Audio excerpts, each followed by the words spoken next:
Hello, everyone, and we are live. Hello, hello, and good morning. Happy Monday. Happy Monday.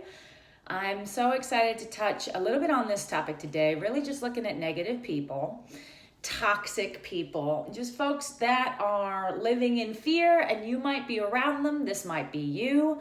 I once did a video on this a couple years back. I called it Thumb Suckers and how to deal with the thumb suckers of the world. So this video is going to be a little bit different. Of course, it's bringing a lot of energy. Good morning, Ali. Hey, Brandy.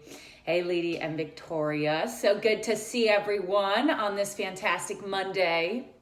So when we think about this topic, I want you to actually apply it to your life and think of folks that you might have some judgment against. And think of folks that you might feel are quote unquote negative and toxic. Because we're going to peel back some layers there. I love to really look at the root, right? It's not necessarily the effects, is how we meet people affected by what has happened to them. But I want to look at the root, because that's when we can start to see the projection of fear. We can understand that they're likely living in their own hell, but we're going to look at what that even means. And why are these people showing up complaining? Why are they whining? Why are they constantly trying to pull you down by telling you to worry? Sometimes I've had people in my life warn me. They have tried to warn me about what I'm doing without seeking to even first understand what I'm doing. So we're going to look at some of these characteristics of negative people, because then you'll know exactly what I'm talking about. Right? For you, you might have a different idea of what someone who's toxic looks like in your life, and that's okay. I've broken this topic down to 5 simple ways that folks might be negative, and we're going to look at why. We're going to just look at understanding this topic a little bit deeper. Hello, Mike. Hello, everybody. Good morning. So, when I first think about negative people, I think about 2 things. One, flexibility. How flexible is this person? Not necessarily on the physical realm. I don't care if they can touch their toes. But what I do care about is how flexible are they during times of crisis? How flexible are they during times of difficulty and challenge? Because let's be real, we all have our issues. We all get triggered. We all have shit that goes on in life that might be out of our control even. And a lot of times it's up to us about how we choose to see that event. Even it's up to us about how we want to proceed from that event, because things happen moment by moment, right? So the moment it's happened, it's already passed. So do we choose to continue looking at that event and giving away our present moment to that event? A lot of times folks feel bad. They are so focused on what has happened to them that they are not flexible. They feel bent, right? So we're going to look at this term flexibility and being able to bend when the punches get tough and when life starts to really happen. Right? Do we take on this mentality that I deserve this? This is always going to happen to me. This is just the world against me, which we'll get into is a very victim-like negative mindset that a lot of people have, right? You feel like you can't bend. And then there's the other side, which is what these folks really live in, which is this completely bent lifestyle. This bent lifestyle where something has happened and you can't get back to sync. You can't get back in tune with life from a positive mindset. And this is where a lot of folks look for miracles. This is when a lot of folks start to pray a lot. They start to meditate a lot. They're feeling like they are a victim to all the circumstances in their life. And these folks are walking around us every single day. And what is happening is they're worried. Deep down, when you meet folks that are negative, a lot of times you'll notice that they can't see ahead of you. They cannot see the greatness for you because they are not able to access that greatness for themselves. And so a lot of times negative folks, and Sid might know this, Jay knows this, Hannah knows this, Crystal knows this. Negative folks oftentimes will need to feel protected.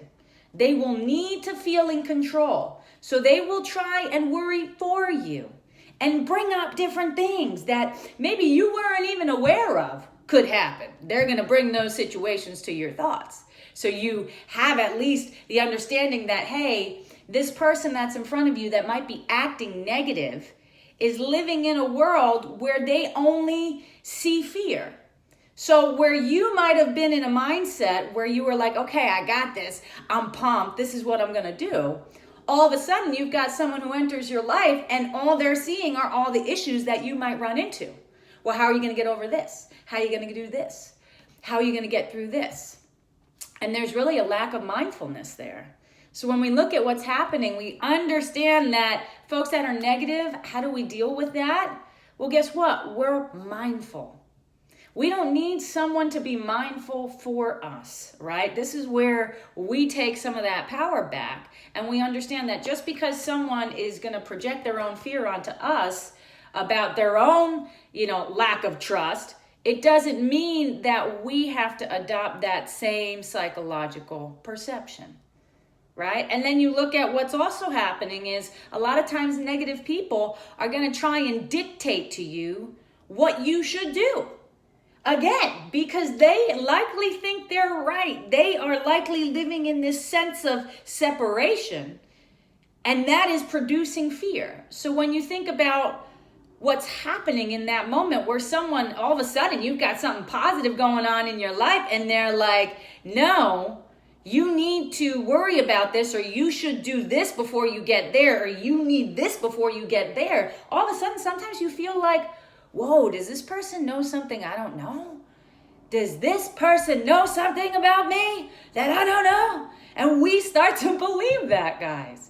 We start to take the opinions of other people and what they say we should do, and we're like, all right, I guess I trust in you more than I trust in God, so let me listen to you, Mr. Producer of Fear. And this is what happens. This is when we start to look at these circles of influence, when you're around folks that only see negativity, that are choosing that mindset.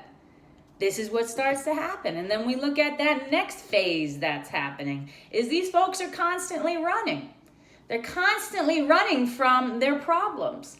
And likely because they're running right to you to tell you about their problems. Let's be real, right? These folks love to whine. They like to complain, because let's think about it through a lens of compassion. When you're in a thought system where the perception is not of unity, there's no perception of like you and I are the same. There's no perception that I'm just as worthy as you're worthy. No, a lot of folks do not step into the present moment with that perception. Instead, they're stepping into this present moment thinking that they are lacking something.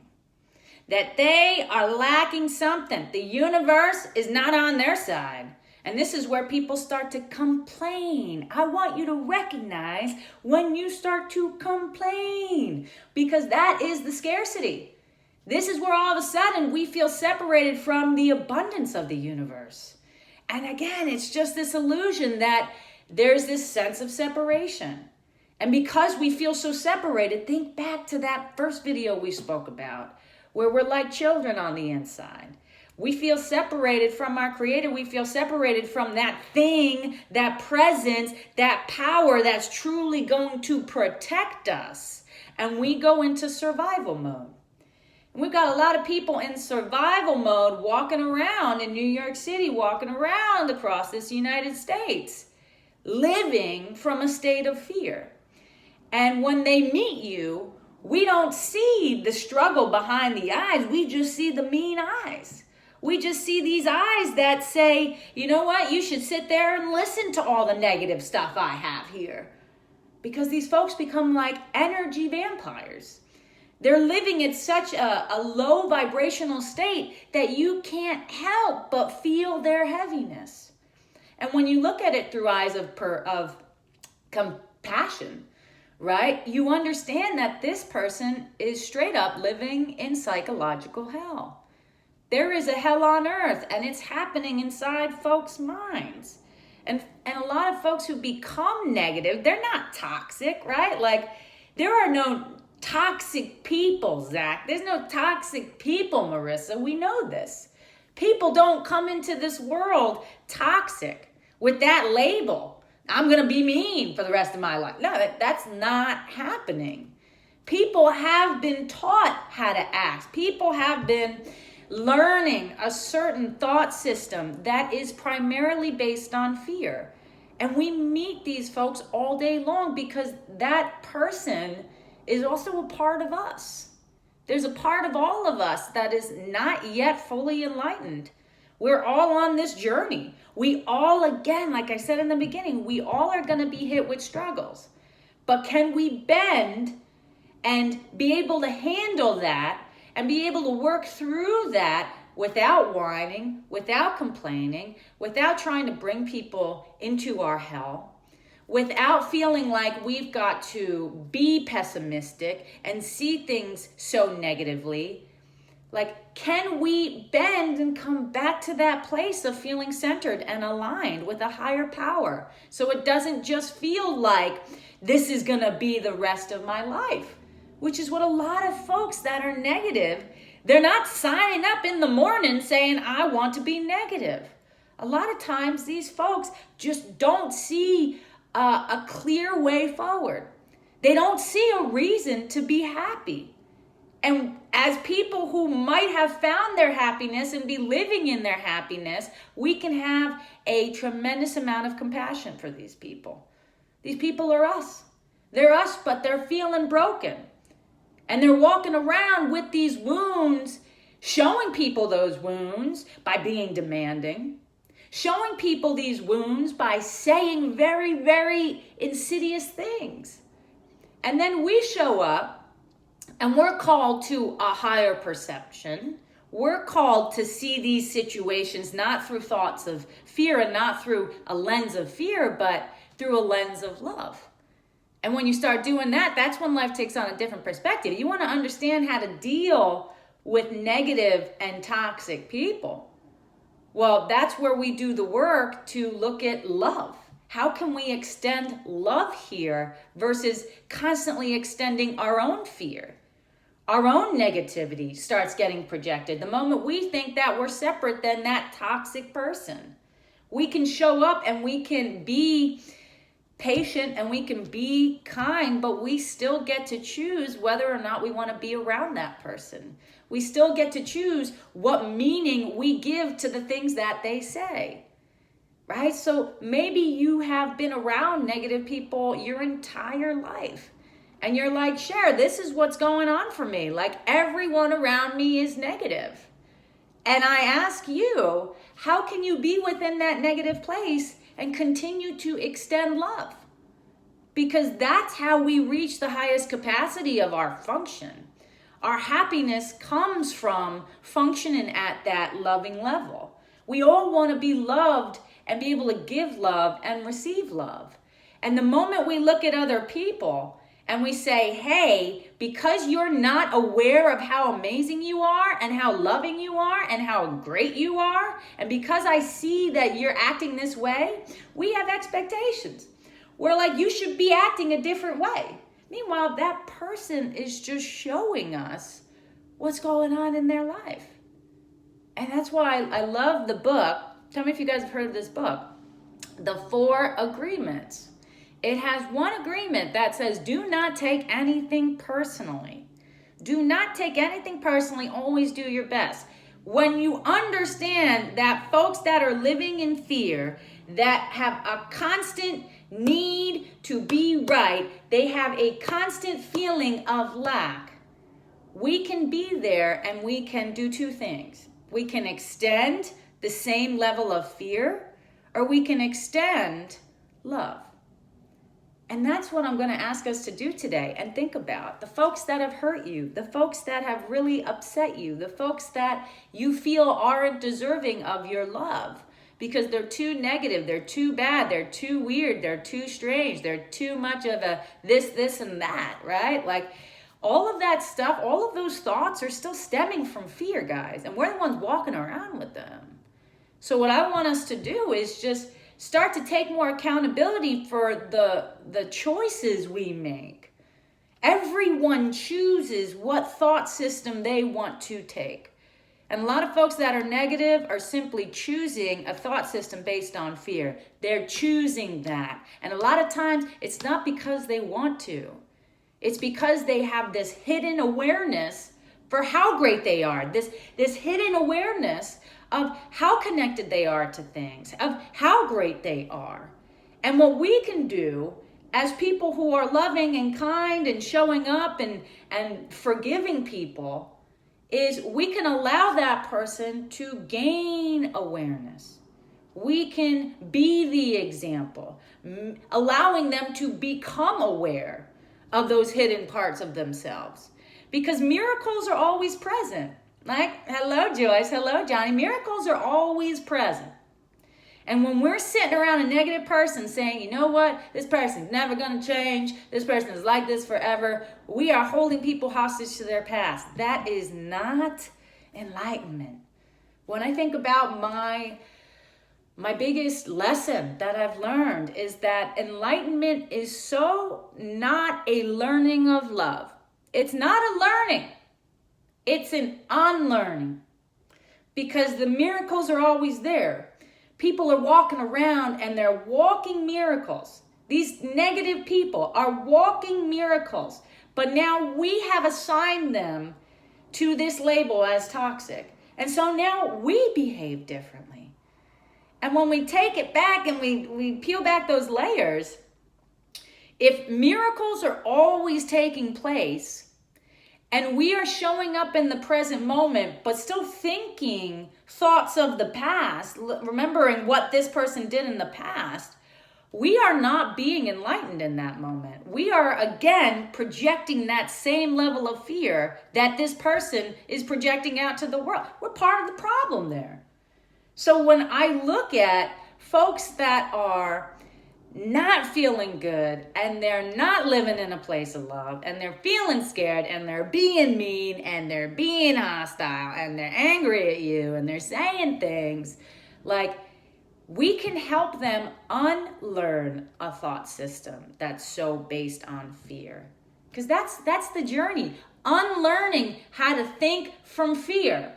Boom, that's the life mission. How can we unlearn how to think from a space of fear and change that up to think from a place of love? How can we do that with the people around us, right? The folks that we feel we want to put walls up. How can we unlearn that defense system of I'm going to energetically put walls up and pretend they don't exist to extending love? Right? It's not easy. Johnny says negative people suck the life out of others. Yes, when we talk about the energy vampires, right? A lot of negative people are coming to get, guys. They're not coming to give. They are on a mission to get people to hear them. Because again, when you look at the root, the little child does not feel heard. That pain is so deep, they are not even allowing themselves to feel the pain. Instead, they're sitting in the pain, dwelling in the pain, not fully allowing themselves to feel it, but rather trying to deflect it by speaking about it. When we get really quiet with our pain and we allow ourselves to experience it, there is a transformation that takes place. There's a healing that takes place. But like we talked about, there's a lot of folks that have had significant pain in their lives that are scared to go to that place. And who are we to judge them? Who are we to judge them, right? Like, you're having a tough day. You show up, you freak out over something, you say something mean and you say, walk away, and all of a sudden you're like, wish I didn't do that. Wish I didn't say that. Why did I do that? Why did I say that, right? If we hold people hostage to how they behave, then we forget that there are miracles that are taking place all the time. And again, if we think that people are born negative, well, then we're being truly naive, because nobody is born negative. But then there comes this sense of being able to bend and be flexible, right? There are folks that announce that they are bent, they are broken. This is just how they are. They're not changing. The world set out against them, and they will show you reasons. They will live out the ego and show you reasons why you should be angry too. Well, didn't you see this going on with the president? Didn't you see this going on with Africa? Didn't you see this going on? When do we remember as miracle workers that we have control in this present moment of the thoughts we choose? Like, if you're constantly choosing those thoughts, then guys, it's not something to get mad about. I pray for these people. I pray for folks that constantly have a thought system that's looking for the negative. Because they're meeting me and they're pointing out and they're highlighting to me what's negative. But I know in a heartbeat that, damn, if you're doing this to me, I can't imagine what you do to yourself. Because everything gets projected, right? Every thought becomes form and some level. And so when I see someone actually manifesting their fear by acting out this negativity, by acting out all of this fear, then I get to choose, well, shit, am I going to be affected by it in a negative way? Am I going to let this person consume my day? Like Johnny mentioned, like, am I going to allow them to take my energy and to take my present moment and that's going to be it?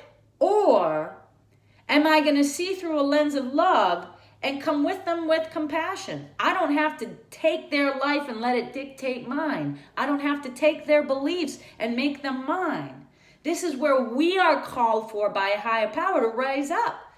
To not only rise up within ourselves, but to help our brothers and sisters rise up too. Again, they're not aware of that greatness within them. Because if they were, then they would allow themselves to focus on that. But something else has their focus. Very, very interesting. So Johnny, very true. Good morning. Good morning, guys. Ali, great topic. Negativity due to fear is spot on. How does one heal once the energy from negativity has been drained? More specifically, self-revive one's own positivity and good spirits after the energy vampires had their fill. I can totally relate to this. What has served me and served others in the past is when I take ownership for not being a victim. That's first and foremost. I announce to myself and I reclaim to myself that I have never been victimized. There was nothing that has truly happened to me. Maybe on the physical level, even your energy vampires took a beating on you, right? Sometimes verbal abuse is real and it defeats your love tank and lowers your love tank completely to the point where you just feel empty and exhausted, right? So having this compassion for ourselves is huge, but for me, I remind myself that I get to decide that there is nothing outside of me that I am lacking. Because sometimes we feel like in order to get filled up again, we got to go do something. And for some people that might be true. Maybe you need to go outside and go walk in nature. Maybe sometimes you got to take a trip to the museum and just get into a new headspace. That might look for you and that will serve you. For me, I had so much anger and resentment, Ali, that it was making me sick because I felt so victimized energetically that I was complaining, saying like, oh, I don't want to see these people again. I don't want to be around these people again. I feel hard. And I literally give myself anxiety over seeing these folks again. So what did I do? I went to God and I said, God, please take these thoughts from me. Please fill me up because my love tank feels so empty right now, God. And I want to serve and I want to give and I want to spread the message of love. And I want to show up and be able to perform in the corporate world. And I want to show up and not live from a thought system from fear.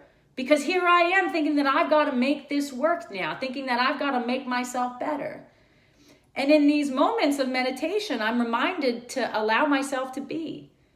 To even spend some time quiet with myself so I could release all these perspectives, which is all it was. All of these ways that I felt drained, I deep down just felt like someone took something from me. And that's why I was so angry. It's because I felt in that moment that this person took something from me. And a lot of times it's time. It's time when you're around someone. So I pray for forgiveness. Please heal my mind, because in this moment I feel like I've lost something, and I know, God, that I have not lost anything. I know in this moment I have gained something, but there is a block in the miracle here. I can't see the miracle. I need your help. Please enter my mind and let me see this person through your eyes. Please let me see myself extending love to this person. And sometimes I'll even put a beautiful ray of purple light just from my heart, in my mind, eyes closed, and I just see it extending to that person that I feel has done something to me. And I say, dear God, just give them the energy. Give them love. Shower them. May they feel enveloped, literally a walking cocoon of your presence, so that they feel the mercy that I so much want to give them, but feel like I can't right now. I know you can, God, and I know you can also help me with this. And this is where the unlearning of fear is taking place. Because deep down, Ali, it's very easy for us to walk around with these negative thoughts about how we feel about others. And that's not serving anybody. That's getting in our way.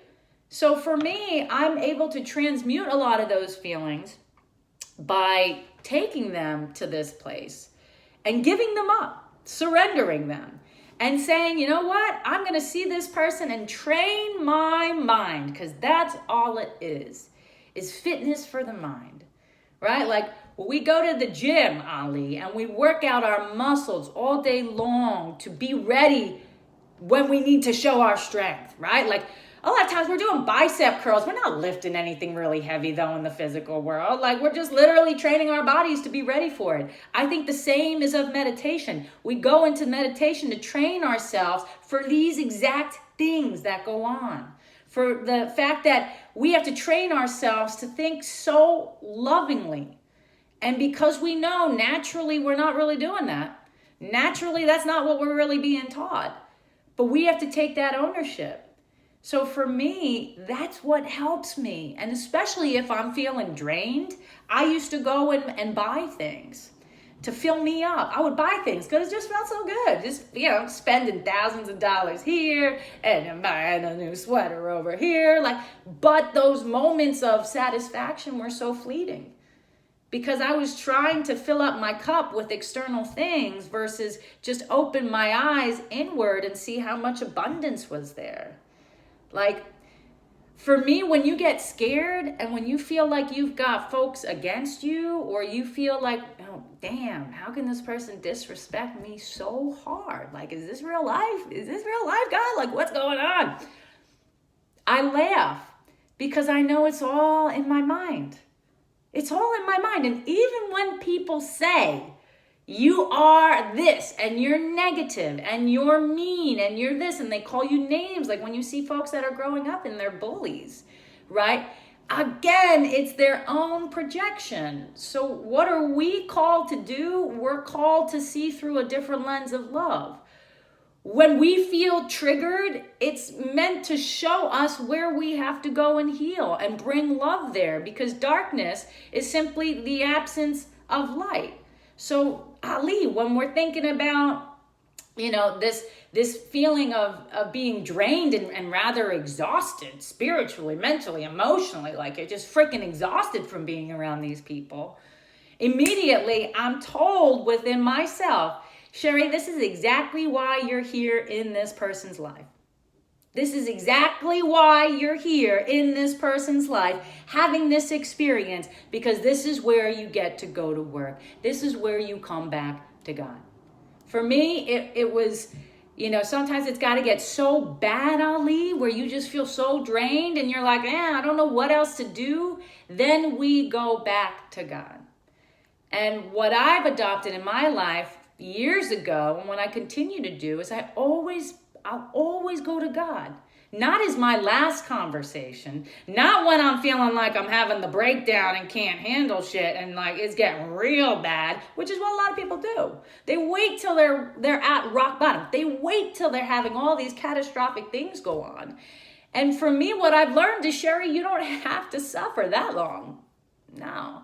Because there's this beautiful home within ourselves that is all loving, that is all knowing, that is all merciful, that is so much more powerful than me. And for me to not give myself that love is my own self-sabotage. For me to pretend that that love does not exist within myself, and for me to seek that love out externally through other people is not fair to the love within myself. And it's why so many people feel scared. Because again, their access to that love is hidden from them. And they can't find the door. And so they're coming to you and they're living in hell. And they're telling you all the stuff that's going on. And they're literally crying out for love. So instead of taking that shit personally, instead of getting angry with that person, thinking, why are they whining? Why are they complaining? Why are they doing this? Why don't they just remain rooted in themselves? Whatever thought comes up, right? It's really our lesson. People are just assignments in our life. The lesson I might learn might be different than Jenna's and Dawn's. The lessons that we learn, people are assignments. We have assignments on this earth. And we can either choose to see people as assignments for us to be called to a greater level of love, to a greater level of energy, to a greater level of compassion and empathy and leadership, right? When folks can't lead themselves, are we going to sit there and judge them for it? Or are we going to lead ourselves to be able to lead them too, right? Like, this is the work. This is my ministry, right? Like, I tell us all, we've all got to figure out our ministry. What is it that we want to do with people? Do we want to leave them feeling happier? Or do we want to leave them feeling exhausted? Right? It all starts with us. Those same negative people are sometimes us. And so that's where we've got to do some work. We've got to look at it. And I hope this topic was helpful. Thank you so much, everyone who has tuned in. I see so many new faces. So many new faces. Johnny, Joyce, Christina, Jenna, Zach, my girl Lindsay, Raza, Tony. So amazing to see everyone. And Eric and Adam, thank you guys for tuning in. This is the type of topic where it's constantly happening. Right? It's constantly happening. So if we can show up, take responsibility for how we show up, right? That's how we deal with negative people. We stop trying to fix them and we start looking at ourselves and ask ourselves, how can I be a greater person here? How can I be a loving, more compassionate human being in this moment, rather than judge this person as if I'm trying to get something, as if I wish they were different, and feeling like our expectations aren't being met, so we feel like everyone's just a disappointment. We've got to look at those roots, because we can root ourselves in love. We can. That's our power. So I love you all. I will see you tomorrow morning. Have a fantastic day. Mwah, mwah, mwah, mwah, mwah. Adios.